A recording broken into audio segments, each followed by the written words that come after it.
Hello and welcome. So a very interesting thing was posted yesterday. Not the first post. It's a little further down. They're changing the loyalty shop and the Solomon General Store. So I think it's been around a year or so. We already knew something was going to change about the store, but we didn't know exactly what. So an interesting thing that they're going to do is they're merging the two stores. They're making the currency interchangeable.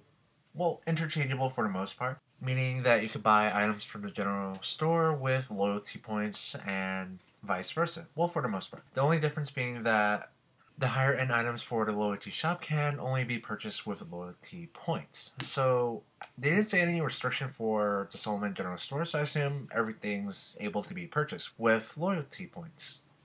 So remember, like maybe it was it a year ago when they introduced the whole bank spacer thing in the Solomon General Store? They said that they would eventually make it available via the loyalty shop. I guess this is their way of doing it. It's coming out later this month. So another cool thing is that to some degree you could unlock everything from general store without having to pay directly for rune coins or whatever the currency is that they use. But the downside is it's kind of restricted to how many loyalty points you have saved up. Now, like I think it was 8 months, 9 months ago or so. I actually spent like a ton of points, but it doesn't matter for me because I personally don't care for cosmetic items. I think the only non-cosmetic thing for in the loyalty shop is the bank spacer. I could be wrong on that.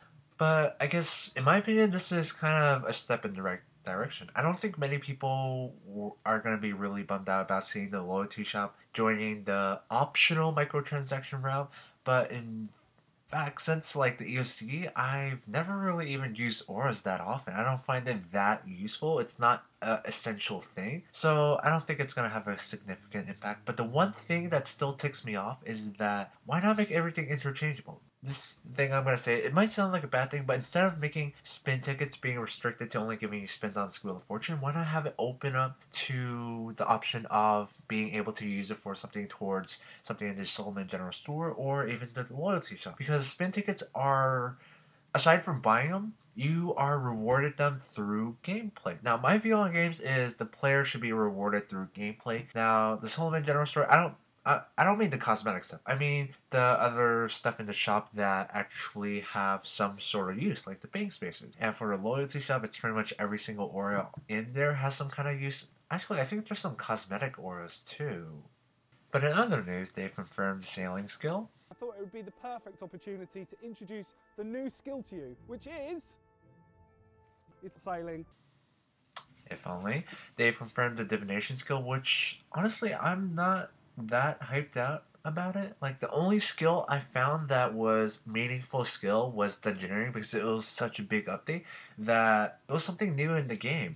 Whereas I don't think they're gonna do anything that significant with divination. Like sure it may tie it in with some of the world events, but gameplay wise, is it just gonna be another gathering skill which for me, I haven't found gathering skills that fun. I found dungeoneering fun because it was actually I don't even consider dungeoneering a skill. To me, it's like it's my favorite minigame. It's fun to do. Whereas, like for me, I don't see any point to the divination skill except to people who enjoy the grind aspect or who enjoy competitive high scores ish in a way. Because for new skills, sure, I guess for the first couple of days, it's going to be kind of interesting to see who could be at the top of the ladder gaining the most XP per hour because you have to figure out what's the best XP per hour, which also I don't think they're going to make it too diverse. I think it's going to be a set route, but that's just what I feel about the divination skill. I don't think it's going to be that interesting of an update. Like, what do you guys think about that?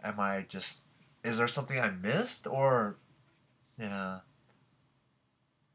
If it's something as big as dungeoneering that is actually fun to do, props to them. But aside from that, thank you very much for watching and have a nice day.